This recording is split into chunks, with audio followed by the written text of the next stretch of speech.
Quando cheguei a Balneário Camboriú em 2012, sentia como se estivesse vivendo no melhor lugar do mundo. A atmosfera daqui me encantou. Temperatura agradável, sol, a qualidade de vida tão desejada por tantos que buscam a cidade para viver. Agitação ou calmaria, os prédios querendo tocar o céu. A orla tão democrática, o ir e vir de turistas e moradores. Eu pensava, é um privilégio viver aqui. Tudo me fascinava, mas minha curiosidade me deixava inquieta. Meu desejo era o de buscar a essência da cidade, explorar as memórias de quem ao longo dos anos foi moldando Balneário Camboriú e construindo tantas histórias e curiosidades sobre essa terra.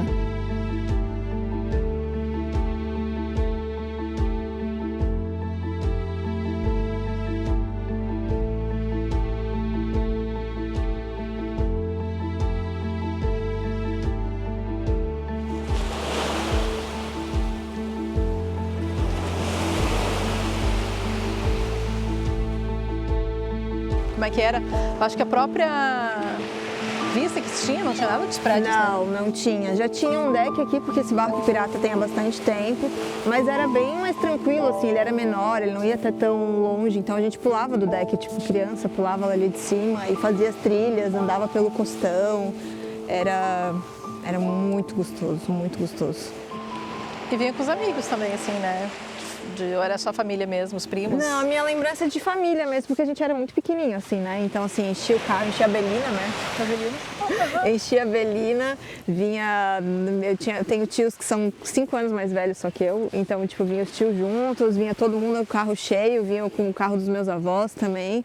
A gente pegava um dos campings do estacionamento e passava o dia na farofa, assim. É muito gostoso.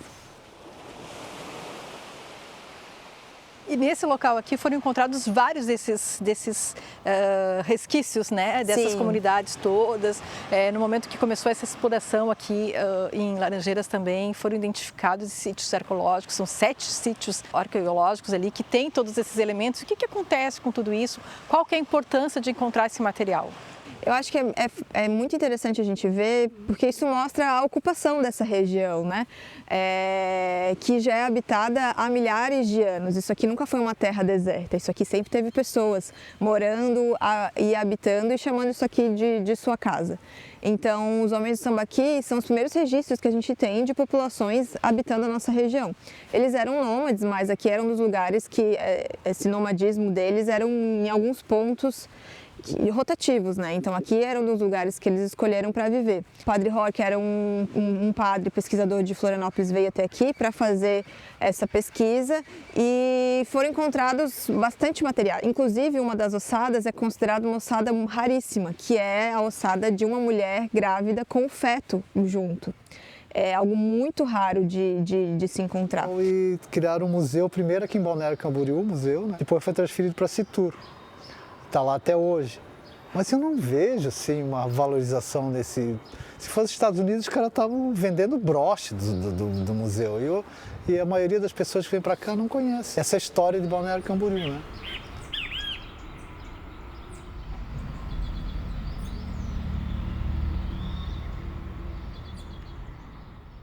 Nós estamos aqui nessa capela, esse lugar lindíssimo, e ela é um marco, tanto do desenvolvimento da região, quanto um marco religioso importantíssimo para a comunidade. Ela é esse marco de desenvolvimento porque quando a gente pensa que esses imigrantes estão chegando aqui, num lugar de mata fechada, num lugar em que havia populações indígenas transitando, em que então havia esse risco de conflito com essas populações que viviam aqui. Então pensar que essas pessoas chegaram aqui, começaram a conseguir se estabelecer e daí conseguir construir uma capela, isso para eles é um feito, é uma vitória muito grande, né? E a capela não era só o marco da fé, mas ela também era um marco político, era aqui onde as pessoas se reuniam para todo tipo de reunião que fosse necessária, para todas as decisões que precisavam ser tomadas. Isso foi num período em que o Estado não era laico, né? Tudo relacionado à vida civil, ele era atrelado também à igreja. E Camboriú começou com a distribuição de sesmarias entre 1822 a 1823 para algumas famílias que vieram de alguns lugares de Portugal, os Açores, que também faz parte de Portugal, né? E se estabeleceram em cerca de 3 pontos daqui da praia, né? A Barra, a Vila Real e o Canto da Praia. Essas 3 localizações, elas foram escolhidas principalmente por causa do rio.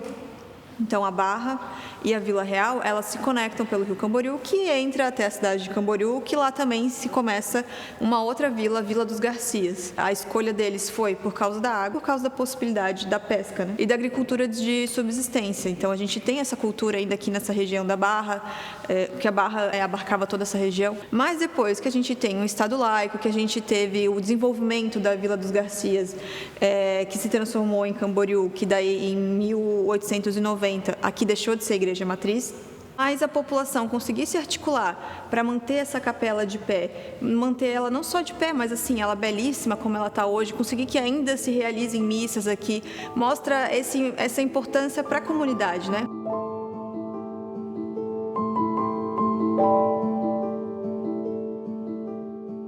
Balneário Camboriú era uma praia, pertencia a Camboriú, onde ninguém queria saber, né? Só os pescadores é que frequentavam a praia para pescar, né? Não existia o hábito do lazer, né? O centro político da cidade era aqui no bairro da Barra, mas como a Vila dos Garcias já estava mais envolvida, foi passado tanto a matriz quanto a prefeitura, tudo se mudou para lá. Mas nos anos 50, a praia já era mais envolvida do que Camboriú. Então, a praia conseguiu eleger 3 vereadores que conseguiram fazer a articulação política para ter os votos necessários para colocar em votação a emancipação e conseguir a emancipação da cidade.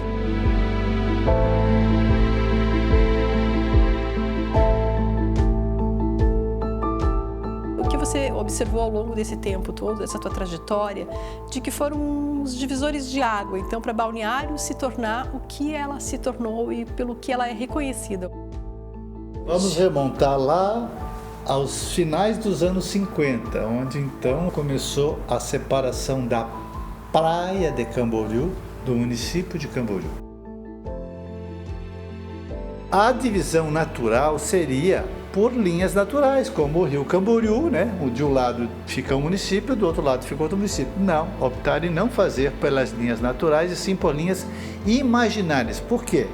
Para que ficassem com o colégio agrícola. O colégio agrícola, ele tinha um papel muito importante para Camboriú. Ele tinha essa questão da educação, ele envolvia a comunidade, tinha uma questão política. Então, Camboriú preferiu ficar com o colégio agrícola e então ficar com uma parte rural mais extensa e abriu mão das praias agrestes. Os especialistas que separou o filé mignon da carne de pescoço. Nossa, mas por que eles fizeram isso? Só que a gente, se for olhar ali em 1960, 1964, que quando é oficializado, as praias agrestes não eram nada. Essa questão do turismo estava só começando e na praia central ainda. Né? Quando o município se emancipou, o prefeito convidou um jornalista, colega dele, Norberto, para ajudar a pensar essa distribuição da cidade. Então, por isso que Balneário tem essa peculiaridade de ser uma cidade organizada numericamente e em ordem alfabética. A partir do centro, a gente vai crescendo o sentido Barra Norte para os números ímpares e crescendo para o sentido Barra Sul os números pares, né? Então, o bairro dos municípios são todos os municípios de Santa Catarina, começando pela letra A, terminando lá no final do alfabeto. O bairro das Nações é a mesma coisa, com as nações, o bairro dos estados com os estados do Brasil. Eu nasci no bairro da Barra, onde começou a história da região, né, Balneário Camboriú. O bairro da Barra é um bairro, nas antigas, que ele era um bairro muito forte, né, forte na pescaria, na pesca artesanal e também era muito forte na extração de pedra, né, os broqueiros tiravam o paralelepípedo e era vendido para grandes municípios do estado de Santa Catarina. Esse bairro aqui é onde começou o Balneário Camboriú também. Os pais, os avós, bisavós, trabalhavam no turismo, nas casas, nos restaurantes. Essa gente trabalhou muito mesmo, sabe?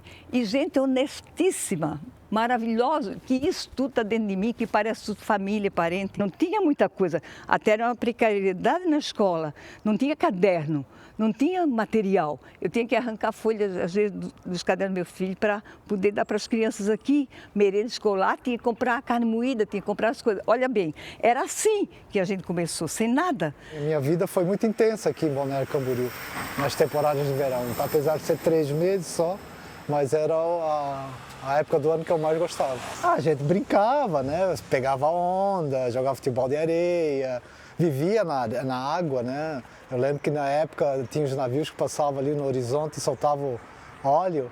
Então a gente chegava em casa cheio de piche no pé, aí era cheio de lenda, passa isso, passa aquilo, porque o pé ficava preto de piche.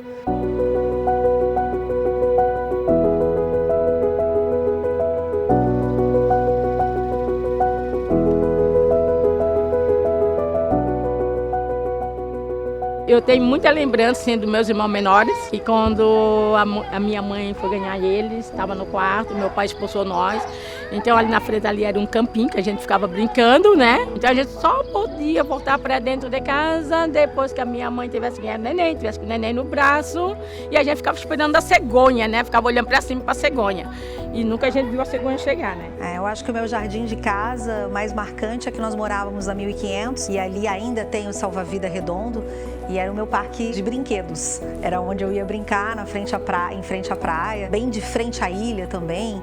E nós nadávamos muito e várias vezes eu fui até a ilha nadando. Os meus irmãos acamparam lá por algumas vezes. Nós temos várias fotos dessa época que contam uma história que não se vive mais, né? A infância é totalmente diferente da infância de hoje, né?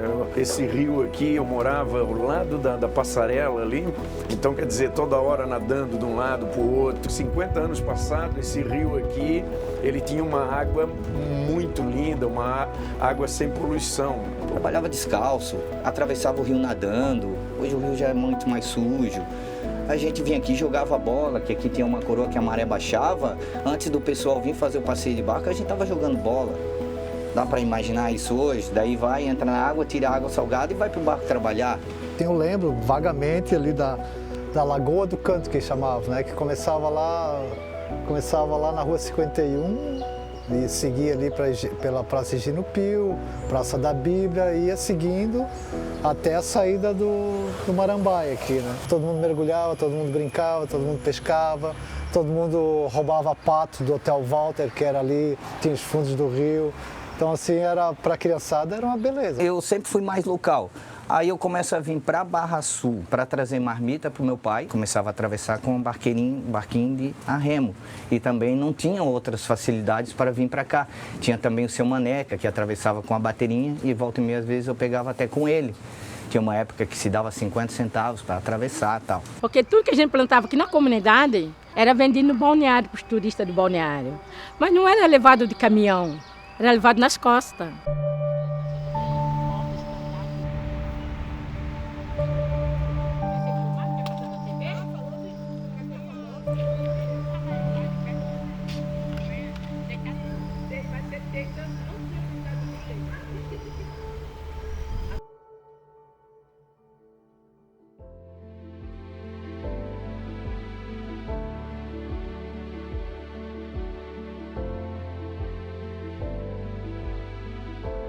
Eu vejo os pioneiros aí que chegaram aqui nos anos 50, nos anos 60 e nos anos 70, que tiveram uma visão muito grande. Tivemos aqui pessoas que fizeram o maior cinema da região, que na época não existia, quase tamanho maior que a população da cidade. Cinemas que só tinham no Rio de Janeiro, equipamentos como boliche, de lazer, de entretenimento também, edifícios como tiveram aqui já na década de 70, maiores do estado ou da região sul, depois superando também um edifício de 30 andares na época. Então tudo isso, eu vejo que os pioneiros foram muito corajosos aqui, pessoas que vieram para cá e que colocaram a sua energia muito boa aqui. Pioneiro é pioneiro, né? Com maior repercussão ou menor repercussão, eles são pioneiros, assim. Aqui tem vários muito famosos. Temos aqui na Barra de Pioneiros a Rua Antônio Bittencourt, que é a rua que corta toda a Pioneiros em direção a Itajaí. Antônio Bittencourt foi intendente de Camboriú nos anos 20, era um homem grandão, 1,92 m. tinha uma família numerosa e ele era proprietário de toda a área sul da Avenida Central, ali onde tem o Miramar, né, o antigo Miramar. Atrás do Miramar em diante era tudo dele. E ele chamou o filho dele, o Laureano, disse: "Ó, Laureano, tu vai lá para a praia porque está começando a vir gente, então nós vamos abrir uma mercearia lá e tu vai tocar a mercearia." O Laureano ficou brabo, né? O que eu vou fazer lá, naquele fim de mundo e tal? Mas bem pertinho do Miramar, do antigo Miramar, ele abriu a vendinha ali.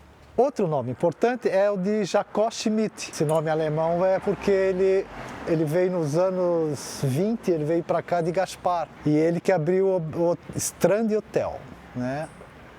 Só que era chamado de Hotel de Jacob, que depois foi transformado em Hotel Miramar, né? Primeiro foi Miramar e depois Miramar. Então ele abriu em 28 e 34 já era o Miramar. Basicamente esses hotéis tinham função de quê? Função terapêutica, né? Não era de lazer, né? As pessoas vinham aqui se tratar. Muita gente veio morar em Balneário Camboriú por orientação médica, né?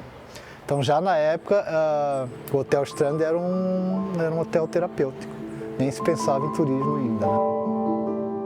Nessa tua infância, você tem muitas histórias também do pequeno comércio que começou aqui, como a própria história do seu Oliane.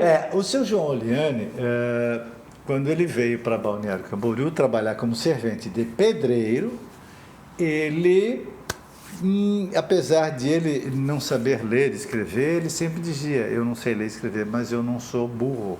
Então, na época, ele montou uma quitandinha, na realidade um botequinho. Um pouco de madeira de eternite e fez um balcãozinho na frente para fazer um barzinho, um botequinho mesmo. E como aqui a rua Dom Afonso, que hoje é 3.700, para lá depois da ponte é Dom Afonso, para cá é 3.700, ela pegava todo o fluxo dos pescadores da Barra Norte e um pouco do pescador do Suquiú para o bairro São Francisco, Barranco, para Camboriú. Então eles pegavam os peixes, passavam aqui no seu João para tomar uma cachaçinha, uma coisinha aí, e pendurava o peixinho ali. Aí veio um, veio outro, e as pessoas que passavam, porque era a única rua que tinha movimento, olhavam para aquilo ali, pensavam que era para vender, e aí o seu João começou a vender, e o resto da história eu não preciso te contar. Ali no trevo principal, na 3.300, também tinha o material de construção do seu Osni. O seu Osni veio lá da roça, como a gente chamava, montar um caldo de cana. Ele montou um caldinho de cana, porque ali era um trevo principal da 3.300, que entrava para a cidade. E naquela época tinha a Cerâmica Aurora, fazia umas lajotas que eram muito famosas, que você cortava ela no meio para sentar. E como o trevo ali era muito perigoso, dessa caminhonete, ele tombou bem ali, o cara foi desviar e acabou tombando ali. E esparramou ali pelo asfalto e pelaquela região ali, essas lajotas. Mas o cara não se machucou, nada, ele passou a mão junto com o seu Osni, amontoou ali do ladinho as lajotas ali, bonitinho, e foi embora para pegar um outro carreto. Passou uma pessoa: o senhor vende? Disse: "Não, isso aqui não é meu, coisa e tal, aí, mas eu vou falar com o cara." E aí o cara começou a vender, começou um negócio ali, e virou um grande material de construção, etc e tal, e vai. Mas o seu Aldo, para vir para Balneário Camboriú, também é uma história. Ele tinha uma barbearia na cidade de Botuverá. E barbearia em cidade pequena é a corretora, é a imobiliária, é o banco, é a fofoca geral. Todo mundo conversa ali, porque não tinha celular, não tinha rede social, não tinha nada disso. Então o seu Aldo conseguiu negociar uma fazenda. E em troca dessa fazenda, ele recebeu de comissão uma madeireira e 2 terrenos aqui na Marginal da BR. Se tornou um grande empresário. O legal do Balneário Camboriú, que pouca gente percebe, também é o associativismo que existe aqui na cidade. Desde a época da energia elétrica, da própria água, da questão do turismo, as pessoas costumam se mexer antes que o poder público se mexa, né? Eles sentem a necessidade. Energia elétrica, por exemplo.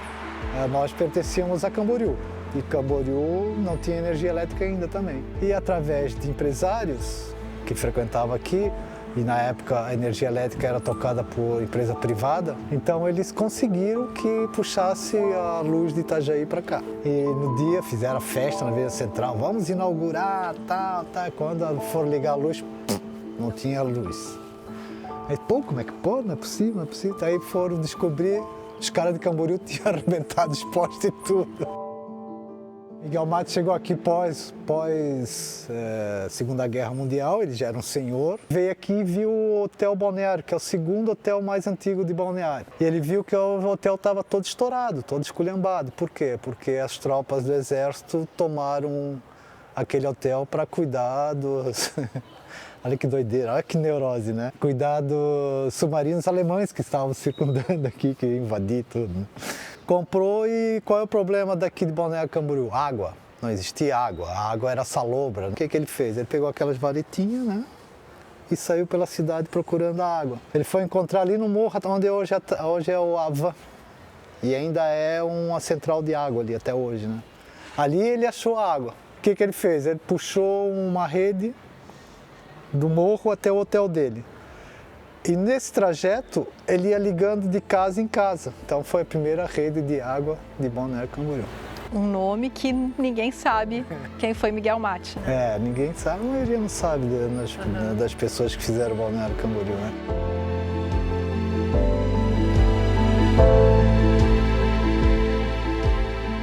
Nós, nativos, podemos contribuir um pouquinho, mas todas as pessoas que vieram de fora, nós somos muito gratos. Porque se não fossem essas pessoas que viessem de fora, nós não seríamos o que somos hoje. A gente não tinha muita noção do que ia acontecer. A Barra Sul não valia praticamente nada, né? Não é hoje a Barra Sul, digamos assim, super ou hipervalorizada, como naquela época era um redutozinho de pescador, ninguém dava muito valor.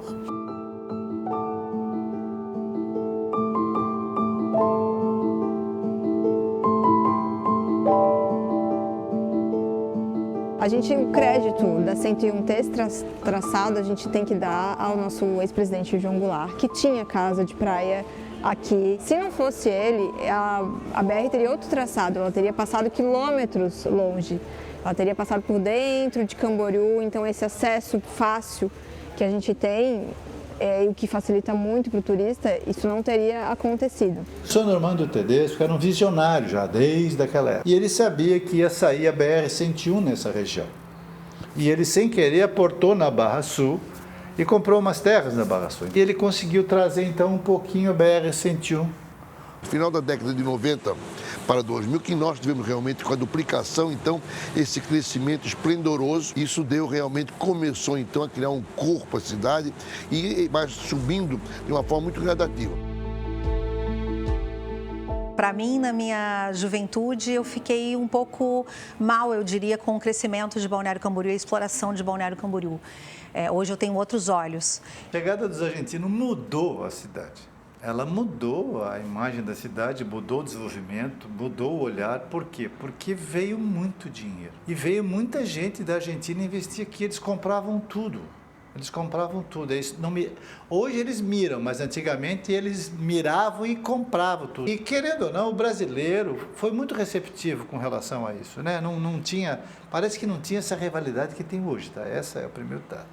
E a cidade não falava mais português. Falava espanhol e portunhol, né? Como está? Tudo bem? Que queira, não queira? Eles montaram construtora, montaram hotel, montaram locadora, montaram boteco, montaram de tudo aqui. Então eles tiveram uma contribuição de 78 até 82 muito grande. E muitos ficaram aqui. Nós tivemos aqui a Associação da República Argentina, Associação da República Uruguaia, Associação da República Paraguaia.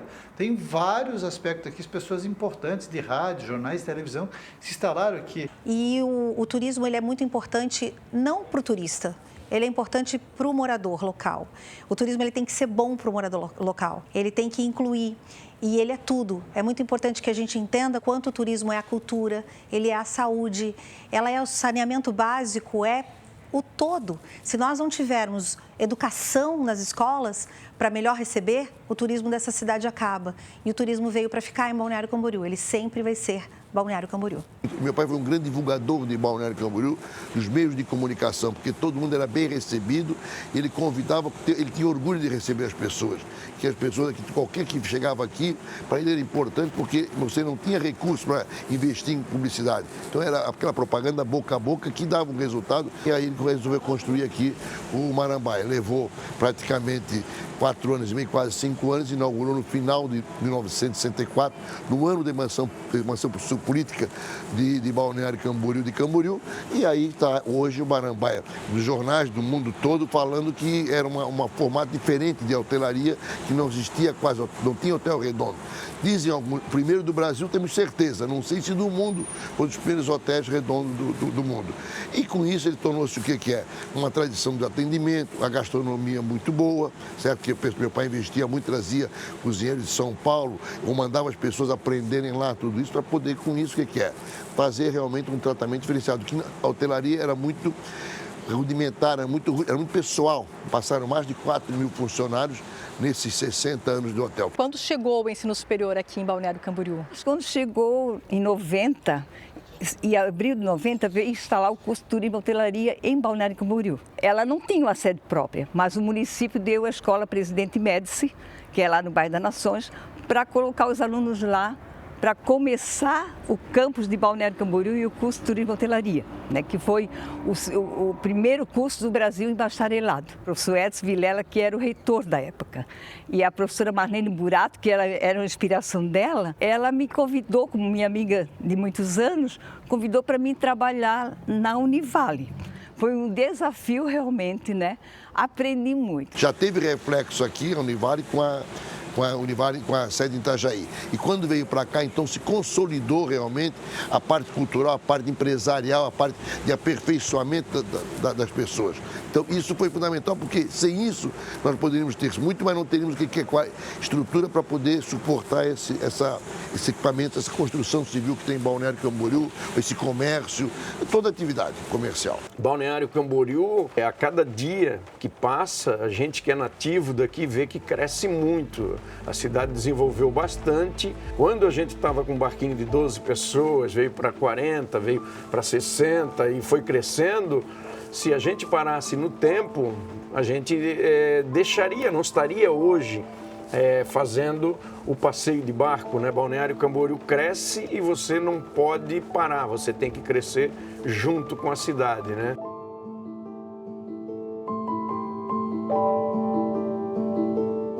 Sobre a verticalização aqui de Balneário, o que a gente pode falar, né? Como é que você percebe toda essa verticalização da cidade? Do meu ponto de vista, é uma vocação da cidade já desde os anos 70, né? Quando começam a ser construídos uns prédios fora do comuns na época, né?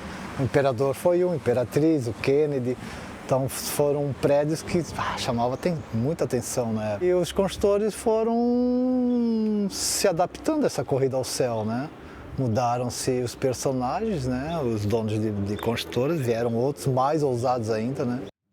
Tem sempre o lado positivo e o lado negativo. Qual é o lado negativo? O lado negativo é que nós temos 46,7 km² e a nossa densidade é gigante. 80% da população reside em 20% da área. Isso, logicamente, traz impactos, desafios que têm que ser combatidos.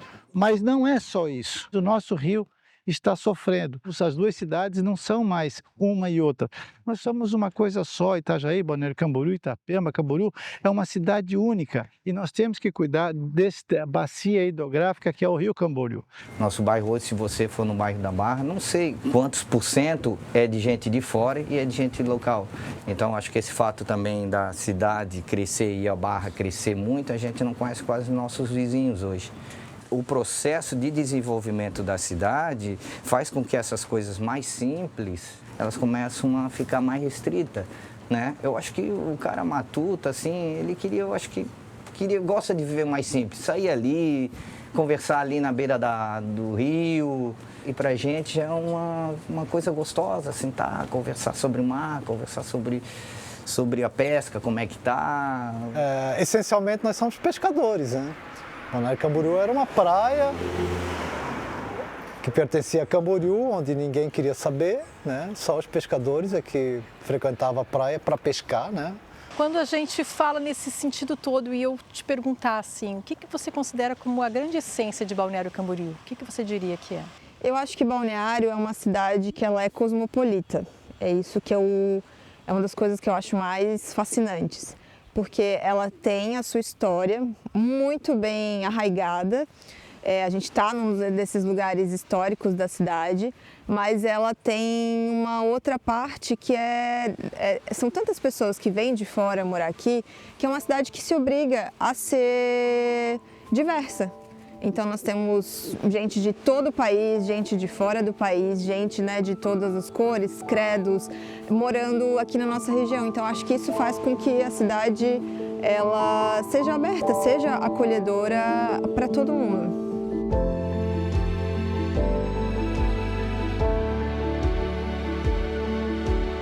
Nessa trajetória, percebo que Balneário Camboriú não está apenas nos arranha-céus, nos atrativos turísticos, no legado dos pioneiros ou em suas belezas naturais. Ela está nas memórias de cada um que vive ou simplesmente passa por aqui. Essa cidade é feita de gente, de coragem, hospitalidade, inovação. E conhecer tudo isso nos conecta a esse lugar que pulsa nas memórias e desafios de quem vive.